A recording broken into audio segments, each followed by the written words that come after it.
కావున మీరు ప్రియమైన పిల్లల వలె దేవుని పోలి నడుచుకొనుడి. ఏ పిల్లల వలె అండి? దేవునికి ప్రియమైన పిల్లల వలె నడుచుకోవాలంటండి. వినాలి. కావున మీరు ప్రియమైన పిల్లల వలె దేవునికి నడుచుకోవాలట. వాక్యం చెప్తుంది. ఎఫెసీయులకు రాసిన పత్రికలో తేటతెల్లగా వాక్యం చెప్తుంది. దేవునికి ప్రియమైన పిల్లలుగా నడుచుకుంటేనంట ఆ యొక్క ఆశీర్వాదాలు ఏముంటాయో. మరి ప్రియమైన పిల్లలుగా నడుచుకోవాలంటే ఏం చేయాలి? తల్లిదండ్రులు ముందు నడవాలి. అవునా కదండి? మరి తల్లిదండ్రులు నడవకుండా పిల్లలు ఎలా నడుస్తారు? తల్లిదండ్రులు ఏం చేయాలంటే పిల్లలు నడవలసిన త్రోవను వారికి నేర్పించము, పెద్దవాడైన తర్వాత దాని నుండి తొలగిపోడు. ఇక్కడ దేవుని వాక్యం అంటుంది, కావున మీరు ప్రియమైన పిల్లల వలె దేవుని పోలి నడుచుకోవాలంట. పెద్దవారైనప్పటికీ చిన్నవారైనప్పటికీ ఎవరి పిల్లల పోలి నడుచుకోవాలి? మనము దేవుని పిల్లలై నడుచుకోవాలి. దేవుని పిల్లలై నడుచుకోవాలంటే ఎలా అంటున్నాడు దేవుడు? చెడు సహవాసాలు వద్దు నానా, చెడు అలవాట్లు వద్దు, చెడు మాటలు వద్దు, చెడు అలవాట్లు వద్దని దేవుని యొక్క వాక్యము బోధిస్తుంది అన్నమాట. అందుకనే అపోస్తలుడైన పౌలు గారు అంటున్నారు, నేను క్రీస్తును పోలి నడుచుకున్నాను కాబట్టి మీరు నన్ను పోలి నడుచుకోనడి అంటున్నాడు. పిల్లరా, అపోస్తలుడైన పౌలు దేవుని పోలి నడుచుకున్నాడు, యేసు ప్రభువు గారిని పోలి నడుచుకున్నాడు. ఆయన పోలి మనం నడవాలి. మనం నడిచి మన పిల్లల్ని నడిపించాలి. దేవునికి స్తోత్రం కలుగునుగాక. మనము దేవుడి పోలికల్లో నడిచి మన పిల్లల్ని ఏం చేయాలండి? నడిపించాలి. అది చాలా మంది ఈ లోకముల యొక్క సామెత ఏంటంటే, పెద్దేరు తిన్నంగా వెళితేనే వెనకాల వచ్చేరు. చూడండి, వెనకాల వచ్చేది అదే బాటలో వెళుతుందట. కావున ప్రియమైన, ఇక దేవుడు ఏమంటున్నాడంటే, క్రీస్తు మిమ్మును ప్రేమించి పరిమళ వాసనముగా ఉండుటకు మన కొరకు తన్ను తాను దేవునికి అర్పణగా చేసుకున్నాడండి. మన కొరకు. మనం ఏ వాసనండి? ఏమండి, మనము ఏదైనా ప్రాంతానికి ఊరు వెళ్ళేటప్పుడు మనం ఏం చేస్తామండి? సువాసన కొట్టడానికి పెర్ఫ్యూమ్ కొట్టుకుంటాం. అది మనం వెళ్ళేటప్పుడు చక్కటి వాసన వస్తుంది. అయితే దేవుని పోలి నడుచుకుంటున్న బిడ్డలు మనము, దేవుని పోలి ఉంటున్న మనము, మన తల్లిదండ్రులు దేవుళ్ళో నడిచేది కాబట్టి, మనలను దేవుళ్ళలోనికి నడిపిస్తున్నారు కాబట్టి, మనలో నుండి క్రీస్తు అనే పరిమళ వాసనము మనలో నుండి వెదజల్లాలండి. దేవుని స్తోత్రం, హల్లెలూయా. అది దేవుని పిల్లలు అనిపించుకోవడానికి. అందుకనే దేవుని యొక్క వాక్యములో ఈ రీతిగా దేవాతి దేవుడు మనకి సెలవిచ్చి చెప్తున్నాడు అన్నమాట. ఈ రీతిగా నడిస్తే దేవుడు అంటున్నాడు. ఓ మాట చూద్దాం, చూడండి. సామెతలు రాసిన గ్రంథము చూద్దాం, చూడండి. 13వ అధ్యాయము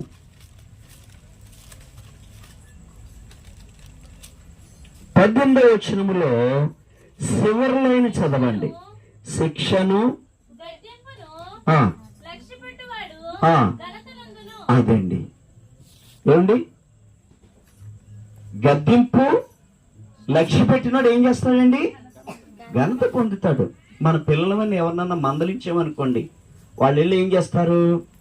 వారి నాన్నగారికి వాళ్ళ అమ్మగారికి తెలియజేస్తారు, అయ్యో మా చిన్నాన్న ఎందుకు నన్ను దెబ్బలాడాడు, మా పెదనాన్న ఎందుకు నన్ను కొట్టాడు, పాస్టర్ గారు ఎందుకు అనాలి, మా పిల్లల్ని ఎందుకు అంటున్నారు అని మనము ఆలోచన చేసుకుని ముందుకు వెళితే, పాస్టర్ గారైనా ఎందుకు మందలిస్తారు పిల్లల్ని, పెద్దవాళ్ళు ఎందుకు మందలిస్తారు పిల్లల్ని, చెడు పనులు చేస్తుంటే అట్లా చేయకురా, నువ్వు చేస్తే పాడవుతావు నానని మందలిస్తారు. ఆ మందలింపుకు లోబడితే వాడు బాగా ఉన్నతమైన స్థితిలోనికి వెళ్ళి ఘనత, చెప్పండి, ఘనత వాడికి వస్తుంది అనమాట. అందుకనే దేవుని వాక్యం ఈ రీతిగా అంట, గద్దింపును లక్ష్య పెట్టేవాడు, ఆడబిడ్డైనా మగవాళ్ళనైనా మనం గద్దిస్తాం, మనం మందలిస్తాం. అయ్యో మా పాస్టర్ గారు నన్ను అన్నారే, మా పాస్టర్ గారు మా పిల్లని అన్నారే, మా పాస్టర్ గారు మా పిల్లోని అన్నాడే. అసలు ఎందుకు అన్నాడు? ఒకసారి అయ్యగారు మనకి విజిట్కి వచ్చిన తర్వాత, మన ఇంటికి వచ్చిన తర్వాత, అయ్యగారు పలానా టైంలో మా పిల్లోని ఎందుకు అన్నారు అని అడిగితే సైలెంట్ గా ఆ విషయం చెప్తారు. మరి మనమే 10 మందిలో ఎందుకు అన్నారు అంటే ఎందుకంటారు? తప్పు చేస్తా అంటారు, గద్దిస్తారు. గద్దింపుకు లోపడితే ఆ పిల్లలు ఏమవుతారండి? ఘనత పొందుతారు. దేవుని స్తోత్రం చెప్పండి, చెప్తాండి హల్లెలూయా, చెప్తాండి హల్లెలూయా. కాబట్టి ప్రియులారా, ఒక్క మాట మనము ముందుకి సాగిపోదాం. దేవుని యొక్క వాక్యము ఇంకా సెలవిస్తుంది చూడండి. 22వ వచనం చదువుదాం.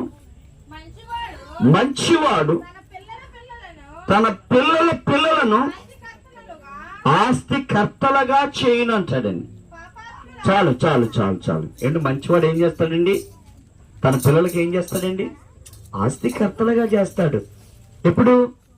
తన బిడ్డలకు మంచిగా నేర్పించుకున్నప్పుడు, తన బిడ్డలు ఆయన మాట విన్నప్పుడు, తన బిడ్డల కొరకు ఏం చేస్తాడండి? ఒక ఇల్లు ఉన్నదనుకోండి, బిడ్డలకు ఇంకో ఇల్లు సంపాదిస్తాడు.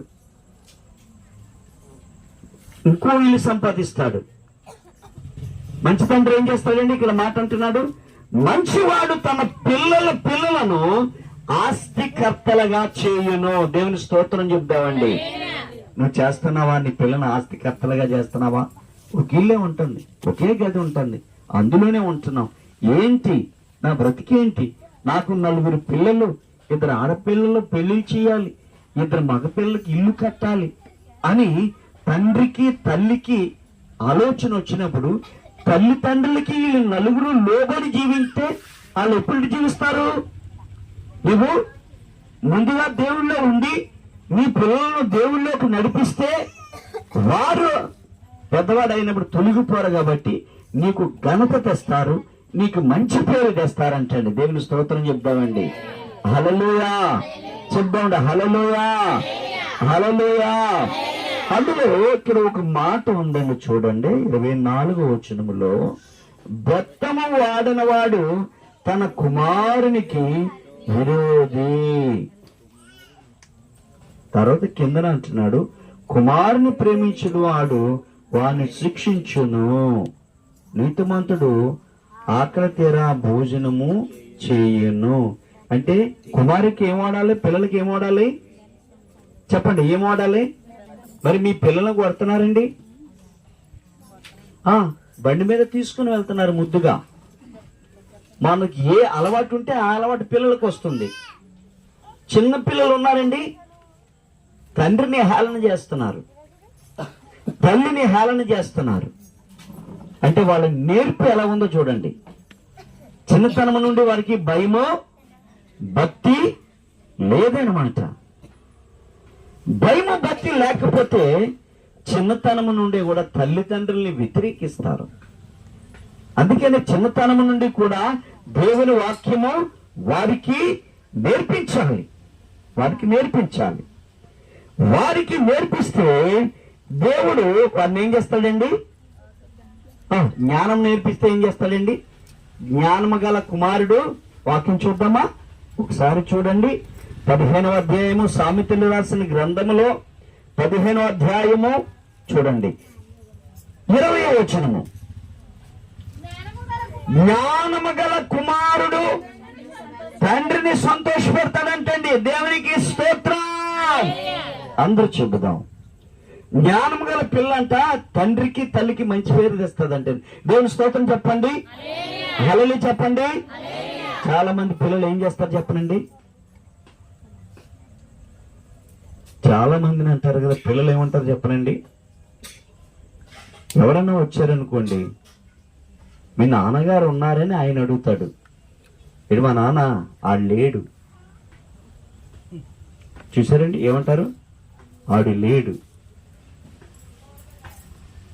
అంటే నీవు మొదటి నుంచి వారికి నేర్పించలేదు. ఇక్కడ దేవుడు అంటున్నాడు కదా, జ్ఞానము గల కుమారుడు తండ్రిని సంతోషపెట్టిన అంటున్నాడు. బుద్ధిహీనుడు తన తల్లిని తిరస్కరించును అని రాయబడం. బుద్ధిహీనురాలు ఏం చేస్తుందండి? తిరస్కరిస్తుందట. ఈ ఆడబిడ్డకి జ్వరం కానీ ఏదైనా వచ్చిందనుకోండి, వారి తల్లి ఏం చేస్తుంది? నాకే వచ్చింది అన్నట్లు ఫీల్ అయిపోయి వారిని ఏం చేస్తారండి? చాలా గారంగా చూసుకుంటారు. కానీ గద్దించారు కొంతమంది, బుద్ధి చెప్పరు కొంతమంది, దేవుని వాక్యము నేర్పించరు, దేవుని పాఠం నేర్పించరు, దేవుని ప్రార్థన నేర్పించరు. అటువంటి వారు ఏం చేస్తారంటే తన తల్లిని తన తండ్రిని ఏం చేస్తారండి? చెప్పాలా? వాక్యంలో ఉంది కదా, తిరస్కరిస్తారు. అంటే తల్లిదండ్రుల్ని ఏం చేస్తారు? వ్యతిరేకిస్తారు. అందుకే నేను చెప్తున్నాను, నిజంగా ఈ సెల్ ఫోన్ వచ్చిన తర్వాత నిజంగా పిల్లలు బాగా పాడైపోతున్నారండి. క్రైస్తవ బిడ్డలైనా ఏ బిడ్డలైనా సరే. ఎందుకంటే అందులో మంచి ఉంటుంది, చెడు ఉంటుంది. ఆ చెడు మాత్రము వీళ్ళు ఆకర్షణీయంగా ఉంటుంది కాబట్టి ఆ చెడును చూసి ఏమవుతున్నారండి? చిన్న బిడ్డలు కూడా రకరకాల పాపాలలోను, రకరకాల వ్యసనాలలోను, రకరకాల త్రాగుల్లోను, గంజాయిలోను పడిపోయి వారి తల్లిదండ్రులకి చెడ్డ పేరు తీసుకొని రావడం జరుగుతుంది. అందుకని వాక్యం చదువుకున్నాం కదా, జ్ఞానము గల కుమారుడు తండ్రిని ఏం చేస్తాడండి? సంతోషపెడతాడటండి. సంతోషపెడతాడంటండి. పిల్లలారా, ఆడబిడ్డలు ఉన్నారు, చిన్న బిడ్డలు ఉన్నారు. మీ తల్లిదండ్రులను సంతోషపెడుతున్నారా? పెద్ద బిడ్డలు ఉన్నారు. మీ తల్లిదండ్రులను సంతోషపెడుతున్నారా? ఒకసారి ఆలోచన చేసుకోండి. మన పుట్టినరోజు చేసుకుంటున్నాం, రైతే సంతోషపెడుతున్నారండి? లేదు లేదు. మందిరం రమ్మంటే రారు, పాటలు పాడమంటే పాడరు, వాక్యం చదవమంటే చదవరు, ప్రార్థన చేసుకుంటా అంటే చదవరు, చేసుకోరు. మరి వీరి తల్లిదండ్రులు కష్టపడ్డవారే. ఉదయం లేచిన వెంటనే ఎండలోకి వెళ్ళి కష్టపడుతున్నారు.